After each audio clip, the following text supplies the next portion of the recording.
my webcam on.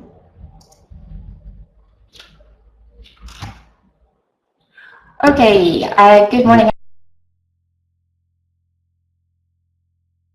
everybody. I'm Suzanne. I'm a teacher at IH Palermo, and today I'd like to talk to you a little bit about my experience with a class of B2 students and share some ideas about why traditional homework might not always be the best way forward. So to begin with, I'd like to show you the situation that I encountered when I first went into the class at the beginning of the course. Sorry to interrupt. You just need to press your webcam one more time to come. You're not broadcasting it yet. You're previewing it. There you go. Brilliant. Fabulous. Fantastic. Okay. So have a look at this and see if it rings a bell with anybody. Okay.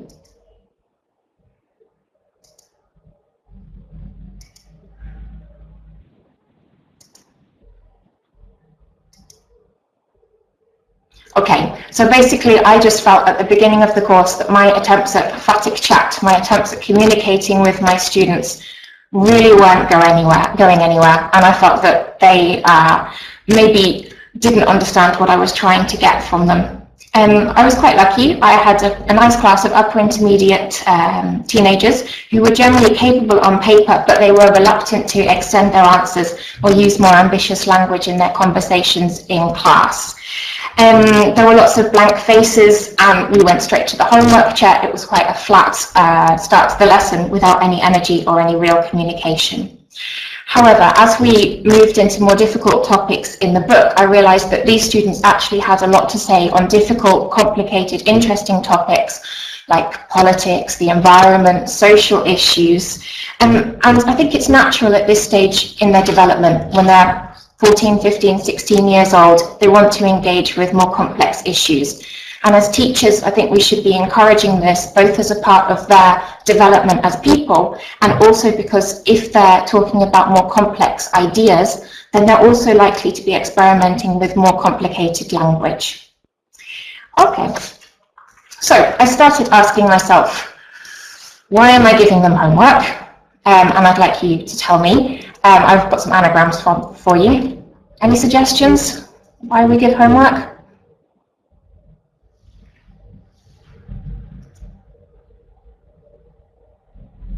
Yep, revision's one. Thanks, Emma.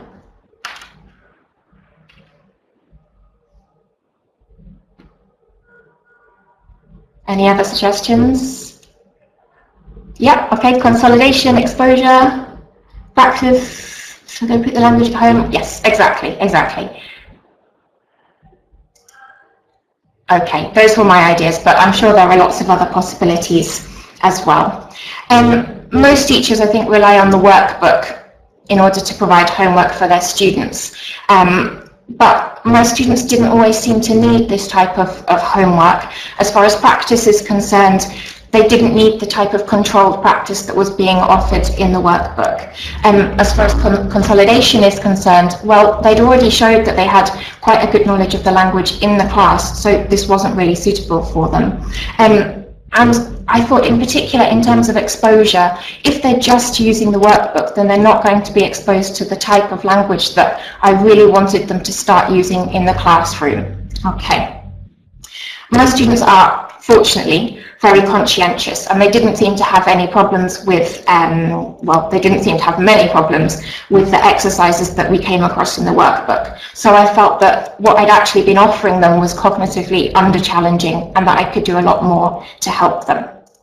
So, to start with, I did a learner training lesson using lyrics training. I'm sure some of you are familiar with this. But it's a website where students can listen to music and try and complete the lyrics. Okay. So firstly, we listened to a song together on the interactive whiteboard, and the students worked as a class to try and complete the missing words. Okay. I chose a song by The Killers, but anything would be possible. We did a more conventional gap fill, taking chunks out. It's kind of like a first certificate style listening exercise. And at the end, we focused in particular on the vocabulary. We talked about the importance of recording vocabulary and the different ways that there are to record vocabulary. So I suggested recording where you found a piece of language, what the lexical chunk is, and then either writing a definition or a translation or a sample sentence, all of the things that are available to your students. Using a song was a really great way to start the process, because the students who were motivated and really enjoyed the song were keen to go away and listen to similar music and try the same task. But students who didn't like this particular song were also engaged to go away to find something that they particularly enjoyed listening to, and to find a personal context for learning language and for identifying new vocabulary. And it also provides a really firm context between the new lexis and the meaning, something that's quite catchy as well for musical learners.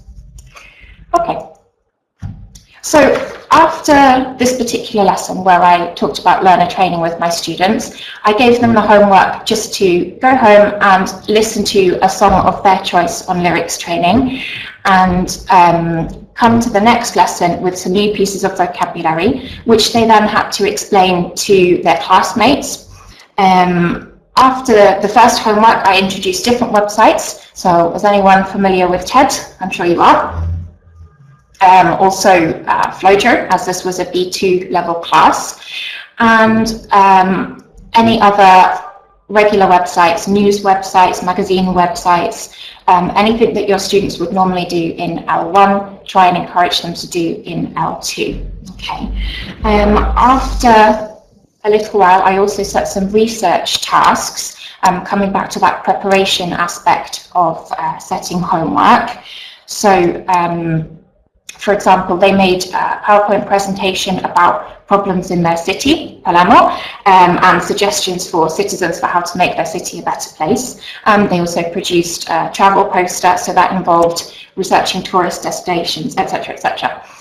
With teenagers, I really don't think that you always have to give specific websites. Teenagers know how to use the internet, and the process of searching for information develops different reading skills and also helps them with their digital literacy. If they want to use English for work, for example, then they'll need to be able to do research projects in the second language. After each of these homework activities, students came back with vocabulary, and I don't know if you can see this, we made a vocabulary bag. And it was really, really great because they came back with loads of phrasal verbs. They came back with idioms, lots of really natural expressions which they are starting to work into their own output. You can use these for, thank you very much, Johnny. You can use these for warmers at the beginning of the lesson. They came up with things like, for example, rock the boat, to spark, inconsequential, it was meant to be. And another nice little idea, I don't know if you can see this. After the first few attempts of just describing the words in a taboo style, you can actually get your students to put banned words on the piece of paper, so then it becomes more challenging and they have to describe it using more complicated language. Okay, fantastic. So let's see what the effects were. So as a result of this process, I think the students are more engaged with real-world topics, fortunately exposed to new language, more confident. They're also really enthusiastic to share both the content and the language that they come across in these different homework tasks. And I think if it makes them more likely to do things in English outside of the classroom, not just for homework, but also for fun, then it's definitely worth doing. Obviously, we had to do a lot of work in the classroom on speaking confidence, extending your answers. We did a lot of work on functional vocabulary and chunks as well. But I do think that having this opportunity to relate the English that we study in the classroom to the English that's available to them outside the classroom, help them to understand why they're doing it and to maybe increase the motivation. Okay, so they are, fortunately, also talking at the start of the class, which solves my phatic chat problem. Here are some of their comments. I asked them in my lesson on Tuesday what they thought of the various homework tasks, which could have been a disaster, but here are some of their comments.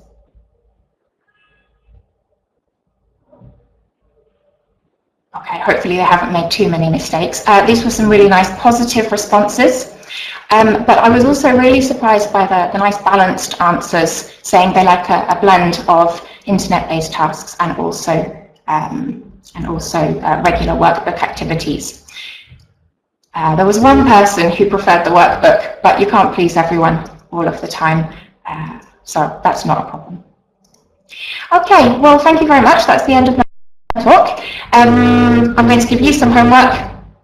If you feel like giving your students an alternative task, that would be really, really interesting. And if you want to let me know how it goes, if you've got any other ideas or any other websites that you'd recommend to teenagers, for example, please get in touch with me. And thank you very much for listening. Thank you very much. I think you should have also given the health warning about lyrics training, though, because once you get there, it is quite addictive. Absolutely, absolutely. You end up sitting there trying it. If you've never been to lyrics training, I do recommend it, but obviously not during the conference. And then try doing it in doing the advanced settings when all the words are blacked out. Okay, so brilliant. So again, Suzanne will be around for the moment. So if there are any questions, please